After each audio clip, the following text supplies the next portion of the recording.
ಬೆಂಗಳೂರು ಮೈಸೂರು ಹೆದ್ದಾರಿಯಲ್ಲಿ ಕಿಡಿಗೇಡಿಗಳ ಅಟ್ಟಹಾಸ ದಿನೇ ದಿನೇ ಹೆಚ್ಚಾಗ್ತಾ ಇದೆ. ಕ್ಷುಲ್ಲಕ ಕಾರಣಕ್ಕೆ ಕಾಲ್ಕಿರಿದು ಜಗಳಕ್ಕೆ ನಿಲ್ಲೋ ಕಿಡಿಗೇಡಿಗಳು ಹೆದ್ದಾರಿ ಮಧ್ಯೆನೇ ಅಟ್ಟಹಾಸ ಮೆರೀತಿದ್ದಾರೆ.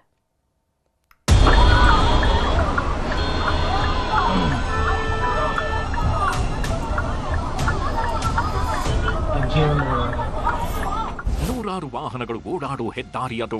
ಅಕ್ಕಪಕ್ಕದಲ್ಲೇ 10 ವಾಹನಗಳಿವೆ. ಆದರೆ ಈ ಪುಂಡರಿಗೆ ಯಾರೊಬ್ಬರ ಭಯವಿಲ್ಲ ಕಂಡ್ರೆ. ಹೆದ್ದಾರಿಯಲ್ಲಿ ಅಡ್ಡ ಹಾಕಿದ್ದೀವಿ ಅನ್ನೋ ಅಂಜಿಕೆ ಅಳುಕೂ ಇಲ್ಲ. ರಸ್ತೆ ಮಧ್ಯೆಯೇ ಕಾರು ನಿಲ್ಲಿಸಿ ಬಂದವರು ಹೇಗೆ ಅಟ್ಟಹಾಸ ಬೆರೀತಿದ್ದಾರೆ ನೋಡಿ.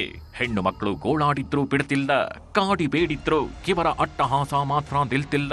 ಹೆದ್ದಾರಿ ಮಧ್ಯೆಯೇ ಕೇಕೆ ಹಾಕಿದ್ದಾರೆ. ದುರಂತ ಅಂದ್ರೆ ಅಕ್ಕಪಕ್ಕದಲ್ಲಿದ್ದ ಯಾರೊಬ್ಬರೂ ಕೂಡ ಇವರ ಸಹಾಯಕ್ಕೆ ಬಂದಿಲ್ಲ. ಓವರ್ಟೇಕ್ ಕಿರೆ, ಫ್ಯಾಮಿಲಿ ಮೇಲೆ ಅಟ್ಯಾಕ್. ನಡು ರಸ್ತೆಯಲ್ಲಿ ಕಾರ್ ಅಡ್ಡಗಟ್ಟಿ ಪುಂಡರ ಅಟ್ಟಹಾಸ.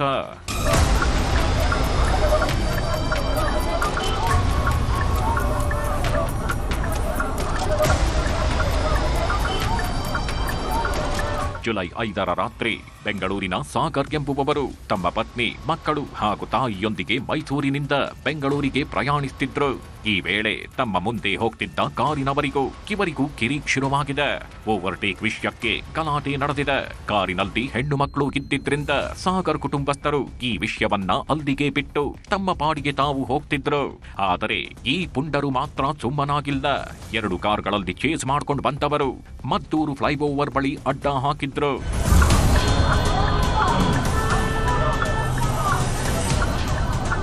ಹೆದ್ದಾರಿ ಮಧ್ಯೆಯೇ ಮುಗಿಬಿದ್ದವರು ಮನಸೋ ಇಚ್ಛೆ ಥಳಿಸಿದ್ದಾರೆ. ಹೆಣ್ಣು ಮಕ್ಕಳಿದ್ದಾರೆ ಅನ್ನೋದನ್ನು ನೋಡದೆ ಅಟ್ಟಹಾಸ ಮೆರೆದಿದ್ದಾರೆ. ಈ ಎಲ್ಲಾ ದೃಶ್ಯವು ಹಿಂದೆ ಇದ್ದ ಕಾರ್ನ ಡ್ಯಾಶ್ ಕ್ಯಾಮೆರಾದಲ್ಲಿ ಸೆರೆಯಾಗಿತ್ತು. ಘಟನೆ ಸಂಬಂಧ ಗಾಯಾಳು ಸಾಗರ್ ದೂರು ದಾಖಲಿಸಿದ್ದು 3 ಆರೋಪಿಗಳನ್ನ ಪೊಲೀಸರು ಲಾಕ್ ಮಾಡಿದ್ದಾರೆ. ಮಂಡ್ಯದ ಮದ್ದೂರಿನ ಬಳಿ ಸಾಗರ್ ಅನ್ನೋ ಒಂದು ಬೆಂಗಳೂರು ಮೂಲದ ಒಂದು ಕುಟುಂಬದ ಮೇಲೆ ದಾರುಣವಾಗಿ ದಾಳಿ ಮಾಡಿರತಕ್ಕಂಥದ್ದು ಖಂಡನೀಯವಾದಂಥ ವಿಚಾರ. ಈ ರೀತಿ ಅನೇಕ ಪ್ರಕರಣಗಳು. ಈ ಕೂಡಲೇ ಪೊಲೀಸ್ ಇಲಾಖೆ ಮತ್ತು ಗೃಹ ಸಚಿವರು ಎಚ್ಚೆತ್ತು ಕಾನೂನು ಸುವ್ಯವಸ್ಥೆ ಕಾಪಾಡುವಂತಹ ಕೆಲಸವನ್ನು ಮಾಡಬೇಕು. ಬೆಂಗಳೂರು ಮೈಸೂರು ಹೆದ್ದಾರಿಯಲ್ಲೇ ಪದೇ ಪದೇ ಇಂತಹ ಕಿರಿಕ್ಗಳು ನಡೆಯುತ್ತಿವೆ. ಹೀಗಾಗಿ ಹೆದ್ದಾರಿಯಲ್ಲೇ ಅಡ್ಡ ಹಾಕೋರಿಗೆ ಪೊಲೀಸರು ಬೆಂಡೆತ್ತಿ ಬ್ರೇಕ್ ಹಾಕೋ ಕೆಲಸ ಆಗಬೇಕಿದೆ. ಸುನೀಲ್ ಗೌಡ, ನ್ಯೂಸ್ 18 ಮಂಡ್ಯ.